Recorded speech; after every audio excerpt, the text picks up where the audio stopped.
எனக்கும் இப்பவே திருச்சி மச்சம் ஒன்ன பார்த்து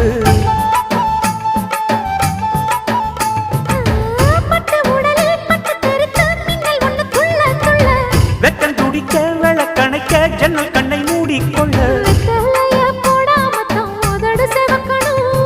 10 நாள் கழிச்சு தாண்டி கதவை திறக்கணும்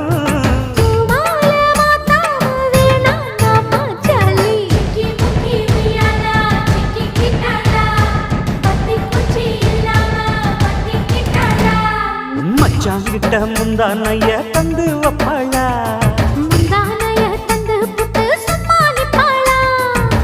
பல